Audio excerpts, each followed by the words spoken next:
Hi, I'm Dr. Leanne McGregor. Thank you for taking a look at my page, Hummingbird Family Psychology.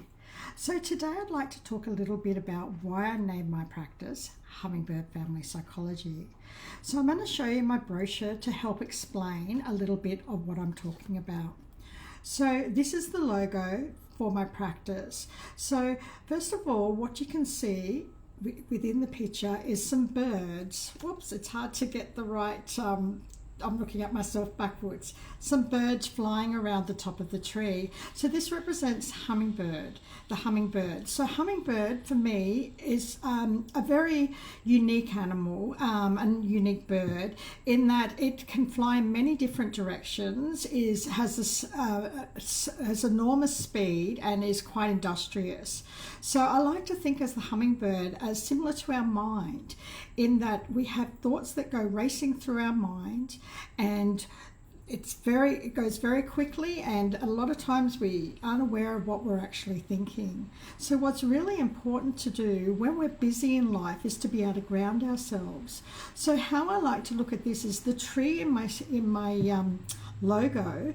It represents us as our body and how we can ground ourselves. So something that is really important to me for grounding is to think about how important nature is to us and how we can really ground ourselves out in nature.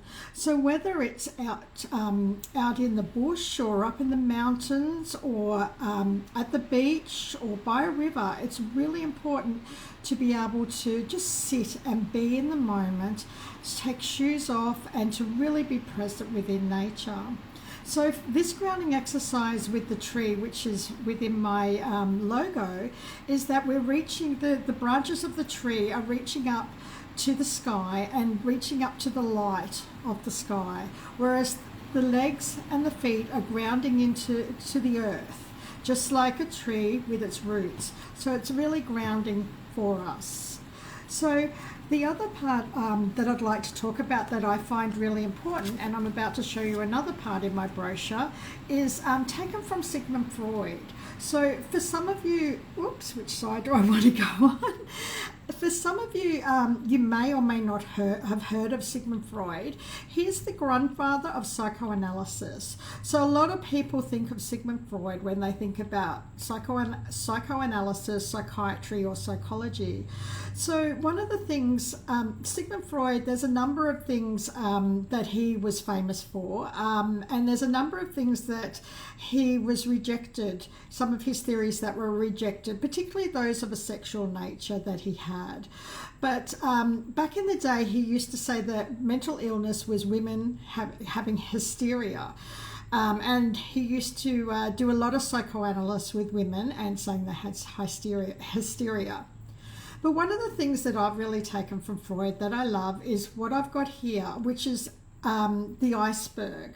So Freud, if we can read the top part here, he says there is a powerful force within us, an unilluminated part of the mind, separate from the conscious mind, that is constantly at work molding our thoughts, feelings and actions. So I'm going to speak a little bit more about this in a moment. Now down the bottom, down here, Freud says that the mind is like an iceberg. It floats with 1/7 of its bulk above the water.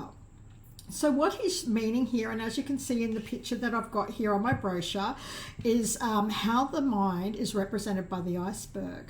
So if we can have a look at the top, this is our conscious mind. So just as our conscious mind, we're only aware of a small amount of what's going on in our mind. So our conscious mind is the day-to-day thoughts that I was talking about when I was talking about the hummingbird. The mind, the thoughts racing through our mind, stuff that we're aware of on a day-to-day basis. Now just below the conscious mind and just below the surface of the water is our subconscious mind. So our subconscious mind, we can think of as an example is, say you can't remember where you put your car keys and you go searching for your car keys. Where did I put it? You think about it and you retrace your steps of where you've been, and then you find your car keys. So that's bringing your subconscious into your conscious. You're able to, that's where they are, and go and find them. Now deep down in the deep dark murks is our unconscious mind. So our unconscious mind, as Freud said, that it's separate from the conscious mind, but actually constantly molds what's going on in our conscious mind. So deep dark in the murks in the unconscious mind, and this drives a lot of our behaviors, feelings, and thoughts. So the unconscious mind is made up of a number of different things. It's made up of our genetics, our biology. It's made up of early childhood events.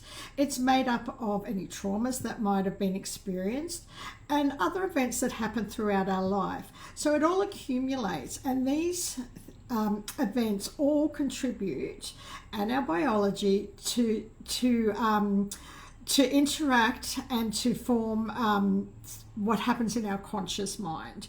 So sometimes when we're doing when I do work with clients, it's very important to work up in the conscious mind to be able to get some stability, to get some stabilization, to be able to get to get the everyday life so that things are a little bit more settled, so to give some skills and strategies. Then what's important is to decide whether it's important to go back to do some work of some of the past experiences that have happened that are impacting on how we're functioning today. Now, that doesn't have to happen necessarily, and sometimes it's just about to talk about it, because there's no roadmap for the unconscious mind. It is just a journey as we move through to find out what's happened in our life that could be contributing to us. Now, you'll also notice down the bottom is the collective unconscious, which is here. Now, the collective unconscious is something that was developed a theory that was put through by Carl Jung. Now, Carl Jung was a disciple of Sigmund Freud, and he broke away from Sigmund Freud because he decided he didn't like particularly Freud's sexual sort of theories that he'd come up with. So Carl Jung came up with the collective unconscious. I'm going to put this down now.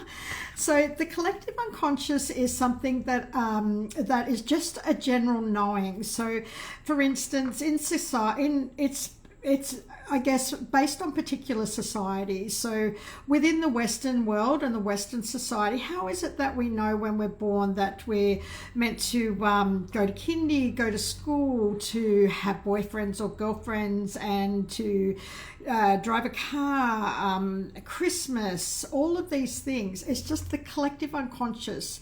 It's just known throughout society that that's how things work. So some are also, that's really interesting about Carl Jung. I quite like Carl Jung. He had psychosis himself. So he analysed his dreams and his psychosis to help him with his theories. But Carl Jung is behind he does a lot of archetypal work. So his work is behind movies such as Star Wars. So if we think of Luke Skywalker was the hero, Darth Vader was the dark shadow, or he could have been the dark father figure, and then you've got Yoda, the wise man. So these are archetypes, and it's quite interesting. There's many movies that have taken from Carl Jung's theories and archetypes. Okay, well, I've done a lot of talking today. I hope that was interesting to hear, and I hope to make some more videos, and have a nice day, and thank you for listening.